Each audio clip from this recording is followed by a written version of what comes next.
Molecular orbital theory में ये बताया जाता है कि जब दो एटम जुड़कर एक मॉलिक्यूल बनेगा तो एटम का उस दो एटम्स का जितने सारे एटॉमिक ऑर्बिटल्स है वो एटॉमिक ऑर्बिटल्स भी आपस में जुड़कर मॉलिक्यूलर ऑर्बिटल बनेगा। फिर वो दो एटम का जितने सारे इलेक्ट्रॉन्स है वो मॉलिक्यूलर ऑर्बिटल में आएगा according to Aufbau principle, according to Hund's rule etcetera. Okay, तो एटॉमिक ऑर्बिटल क्यों जुड़ रहा है? क्योंकि orbitals are like waves and wave जब चलता है तो ऐसे करके वेव जाएगा। तो एक वेव अगर ऐसे करके एक एटम का वेव अगर ऐसे करके प्रोग्रेस हो रहा है किसी भी एक ऑर्बिटल का वेव अगर ऐसे करके प्रोग्रेस हो रहा है और एक एटम है उसका जो ऑर्बिटल का जो वेव है और वेव फंक्शन है वो ऐसे करके चल सकता है, इसके ऊपर जाएगा, ऐसे करके जा सकता है। जब दो एटम्स का जो ऑर्बिटल से सेम ऑर्बिटल से अगर वो सेम फेज में इंपोज करे एक दूसरे के साथ, तब जाकर क्या होगा, ये अगर दो सेम फेज में है तो जो रिजल्टेंट वेव होगा उसका एम्पलीट्यूड बहुत ज़्यादा हो जाएगा।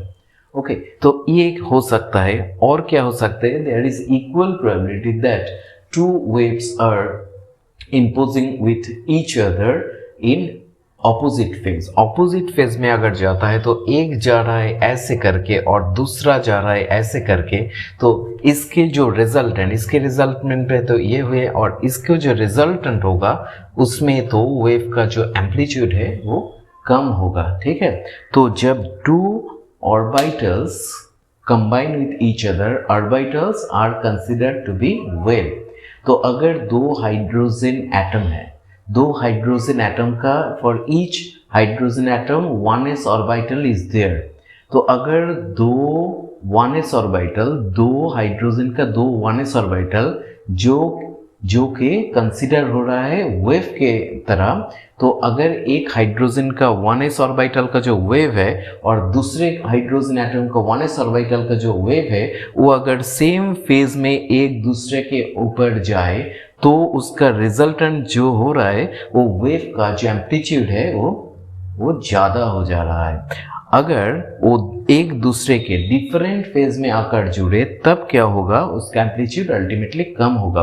तो equal probability is there to combine two waves with same phase as well as in different phase. तो ये दो एटॉमिक ऑर्बिटल जुड़कर एक मॉलिक्यूलर ऑर्बिटल बनाएगा, इधर भी दो एटॉमिक ऑर्बिटल जुड़कर और एक मॉलिक्यूलर ऑर्बिटल बनाएगा। ये दो बनाने का जो प्रोबेबिलिटी है वो तो इक्वल है, इसीलिए दो एटॉमिक ऑर्बिटल जब कंबाइन करेगा as a result of that two molecular orbitals will be formed.